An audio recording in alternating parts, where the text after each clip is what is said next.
வாழ்த்துக்களும் இறை ஆசிரும். இன்று பிப்ரவரி மாதம் 16ஆம் தேதி 2025 பொதுக்காலத்தின் 6ஆம் ஞாயிறு. இன்றைய 3 வாசகங்களும் நாம் இறைவன் மீது நம்பிக்கை கொண்டு வாழ வேண்டும். நமது நம்பிக்கை அன்பாகவும் பரிவாகவும் மாற வேண்டும். அயலாரை நேசிக்க வேண்டும் என்பதை வலியுறுத்துகிறது. இன்றைய லூக்கா நற்செய்தி இயேசு இந்த சமவெளி பகுதியில் நின்று சீடர்களுக்கு போதிக்கிறார். இதற்கு முன்பாக முந்தைய பகுதியில் இயேசு இரவெல்லாம் கடவுளோடு செலவிட்டு ஜெபம் செய்கிறார். ஜெபம் செய்து அந்த சீடர்களை எல்லாம் அழைத்து அவர்களிலிருந்து 12 பேரை திருத்துதர்களாக தேர்ந்து கொள்கிறார். இதற்கு பிறகு அவர் கீழே வருகிறார்கள். சமவெளியில் இயேசு இருக்கிறார். இது ஒரு அறிகுறி. சமவெளியில் இருக்கிறார். எதற்காக? தன்னுடைய போதனையும் தன்னுடைய வாழ்வும் தன்னுடைய இறை ஆட்சியும் அனைவருக்கும் சமமானது என்பதை எடுத்து சொல்கிறார். சமவெளியில் நின்று கொண்டு அவர் போதிக்க ஆரம்பிக்கிறார். ஏழைகளே, நீங்கள் பேறு பெற்றவர்கள், ஏனெனில் இறையாட்சி உங்களுக்குரியது. காரணம், நீங்கள் கடவுளையே நம்பி வாழுகிற மக்கள்.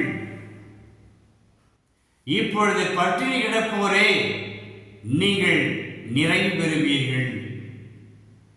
இப்போது அழுது கொண்டிருப்போரே, நீங்கள் பேறு பெற்றவர்கள், நீங்கள் ஆறுதல் பெறுவீர்கள்.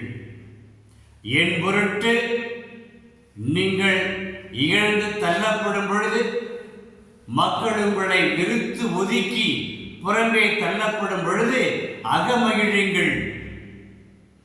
உங்களுடைய கைமாறு விண்ணகத்தில் மிகுதியாகும்.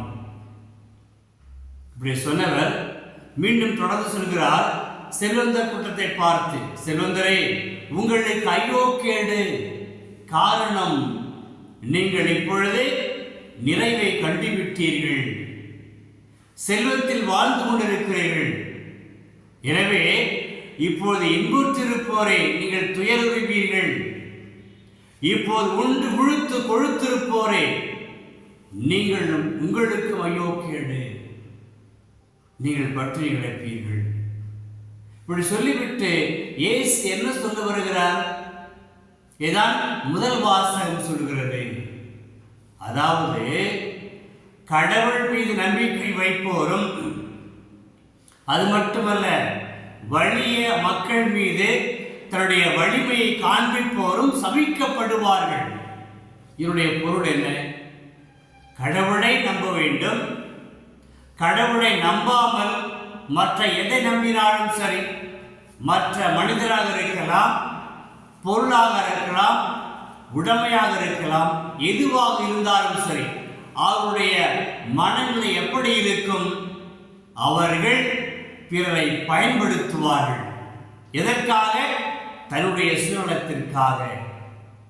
குறிப்பாக ஏழைகளையும் வறியோரையும் பயன்படுத்துவார்கள். இயேசு அவர்களை கண்டிக்கின்றார். நீங்கள் சபிக்கப்படுவீர்கள். இப்படிப்பட்ட மக்கள் அவர்கள் பாலெல்லத்தில் தென்படுகிற காணப்படுகிற புதர் செடிகளுக்கு ஒப்பிடுவார்கள். இந்த புதர் செடிகள் வறண்ட காலத்தில், வெப்பமிகு காலத்தில் காய்ந்து போய்விடும், உலர்ந்து போய்விடும் என்பதையும் அவர் தெளிவுபடுத்துகிறார். அது மட்டுமல்ல, அவர் மீண்டும் சொல்கிறார். முதல் வாசகத்தில், எரேமியா ஆகமத்தில், கடவுள் மீது நம்பிக்கை வைப்போர் நீரோடை அருகில் நடப்பட்ட மரம் போல இருப்பார்கள். அந்த மரத்தின் வேர்கள் எங்கு செல்லும்? நீரோடை நோக்கி செல்லும். எதற்கு? நீரை எடுத்து கொண்டு வந்து தன்னுடைய மரத்தை பலப்படுத்துவதற்கு. மரம் பசுமையாக இருக்கும். வறண்ட காலத்திலும் கோடை காலத்திலும் வெப்பமிகு காலத்திலும் அது பசுமையாக இருக்கும். பசுமை மட்டுமல்ல, காய்த்து கனி தரும். ஆக பாருங்களேன் அன்பர்களே, நாம் இறைவனோடு வற்றாத அருள் கொண்டிருக்கிற இறைவனோடு நாம் வாழுகிற பொழுது, அவரை சார்ந்து வாழுகிற பொழுது நம்முடைய மனநிலை எப்படி இருக்கும்?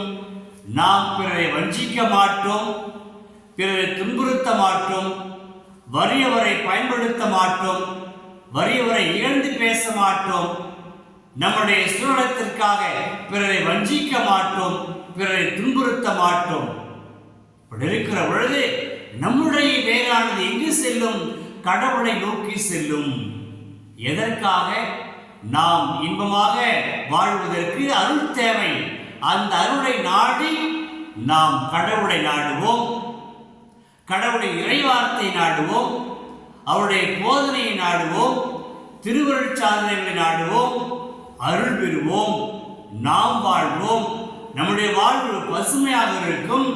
அது மட்டுமல்ல, கனிந்து கனிகளை கொடுத்து நாம் பிறரை வாழ வைப்போம். அப்போ ஒரு குடும்பத்தில் கணவன் மனைவி ஆண்டவரை நம்பி வாழுகிற பொழுது அவருடைய வேர்கள் எங்கு நோக்கி பாயும்? கடவுளை நோக்கி பாயும். எதற்கு?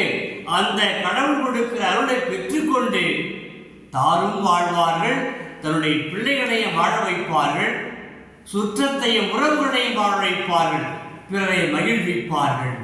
எவ்வளவு அழகான வார்த்தைகள் பாருங்களேன்.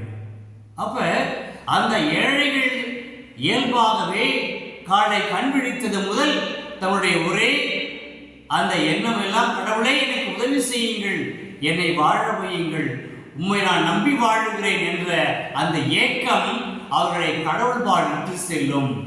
கடவுள் அவர்களை வாழ வைப்பார். மாறாக செல்வத்தின் மீது மோகம் கொண்டு, பொருட்களின் மீது மோகம் கொண்டு, மனிதர் மீது நம்பிக்கை கொண்டு வாழுகிற பொழுது நாம் வாழ்வை இழந்து விடுவோம். நம்முடைய வாழ்வு வறண்டு போய்விடும், நம்முடைய வாழ்வு காய்ந்து போய்விடும். நம்மால் எந்த ஒரு வெப்பநிலையையும் பாலை நிலத்தில் இருக்கின்ற அந்த செடிகளைப் போல நம்மால் தாங்கிக் கொள்ள முடியாது. நாம் காய்ந்து போய்விடும், வறண்டு போய்விடும். நம்முடைய வாழ்வு அர்த்தமற்றதாகிவிடும். நம்முடைய வாழ்வு பிறருக்கு எந்த விதமான பலனையும் அளிக்காது. அற்புதமான இன்றைய செய்தி நாம் ஏற்றுக்கொள்வோம். சிரிப்போமா? வல்லமை மிகுந்த இயேசுவை உம்மை போற்றுகிறோம், வாழ்த்துகிறோம், ஆராதிக்கிறோம். இன்றைய எமது செய்திகள் எங்களை மீண்டுமாக சிந்திக்க தூண்டுகின்றன. நாங்கள் உம்மீது இன்னும் அதிகமாக பற்று கொண்டு உம்மை நம்பி வாழ்ந்து, எங்களுடைய வேர்கள் உம்மை நோக்கி வந்து, நீர் கொடுக்கின்ற அருளை மட்டும் பயன்படுத்தி அதால் வாழ்ந்து, நீர் கொடுக்கின்ற அருளினால் எங்கள் வாழ்க்கை மேம்பட்டு நாங்களும் இன்புற்று பசுமையாக வாழ்ந்து எங்கள் குடும்பத்தாரையும் உறவுகளையும் வாழ வைக்கின்ற நல்ல உயிருள்ள மரங்களாக எப்போதும் எங்களை பசுமையாக வாழ வைத்தருளும் ஆண்டவரே. ஆமென். இவற்றை உமகன் இயேசு வழியாக கேட்கிறோம் தந்தையே. ஆமென், ஆமென். இறைவார்த்தை விதையாக